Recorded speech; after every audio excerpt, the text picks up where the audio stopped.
جو supreme court میں attorney general نے کہا ہے کہ وزارت دفاع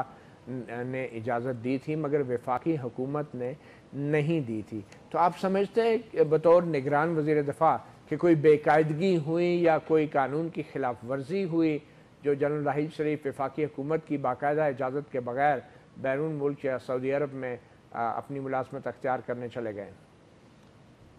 جی، دو باتیں میں کرنا چاہوں گا اس سے پہلے کہ آپ کی بات پر آؤں۔ پہلی بات یہ ہے کہ یہ خوش آئند بات ہے کہ چاہے غلطی کوئی بھی کرے یا بظاہر نظر آئے غلطی، اس کا پتہ لگایا جائے، اور سپریم کورٹ کو یہ حق حاصل ہے کہ چاہے کسی بھی انسٹیٹیوشن سے کوئی جتنا بھی بڑا افسر تعلق رکھتا ہو، اگر کوئی کسی چیز کے اوپر شک پڑے یا کوئی شکایت کرے تو اس کو بلانا چاہیے، اس سے بات کرنی چاہیے۔ میرا خیال یہ جمہوریت کا صحیح تعین اور صحیح رخ ہے۔ دوسری بات یہ ہے کہ جو آپ بار بار نوکری کی بات کر رہے ہیں، بنیادی بات یہ ہے کہ یہ کوئی معمولی بات نہیں ہے کہ ایک ملک کا چیف دوسرے ملک کے افواج یا کسی اور قسم کی افواج کی کمان کرنے چلا جائے۔ یہ ہو ہی نہیں سکتا جب تک کہ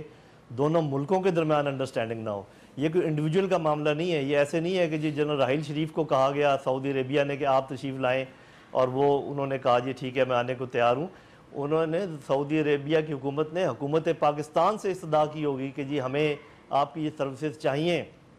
اور انہوں نے نامینیٹ کیا ہوگا کہ جی ہمیں آپ کے یہ آفیسر چاہیے کیونکہ ان کا تجربہ ہے ٹیررزم سے لڑنے کا، ان کو ٹریننگ دینے کا، تو ہم اسے استفادہ کرنا چاہتے ہیں۔ اور یہ جو آپ بات کر رہے ہیں کہ وزارت دفاع کی صرف اجازت اور حکومت کی اجازت نہیں، تو سپریم کورٹ کا ایک حکم ہے جس کے تحت بعد میں یہ واضح کیا گیا کہ حکومت کا جو ڈیفینیشن ہے وہ ہے کیبنٹ اینڈ پرائم منسٹر۔ اس سے پہلے یہ تھا کہ جتنے بھی وزارتیں ہیں وہ اپنے اپنے طور پہ جتنے کام نپٹاتی تھیں وہ حکومت ہی سمجھی جاتی تھیں، اور وہی اتھارٹی ہوتی تھی کسی کو اجازت دینے کی نہ دینے کی۔ تو میرا خیال اس میں کوئی بے قاعدگی نہیں ہوئی۔ حکومت کے دونوں حکومتوں کے درمیان بات ہوئی ہے، آرمی نے کہا ہمیں کوئی اعتراض نہیں، اور حکومت نے ان کو اجازت دی ہے، تو میرے خیال میں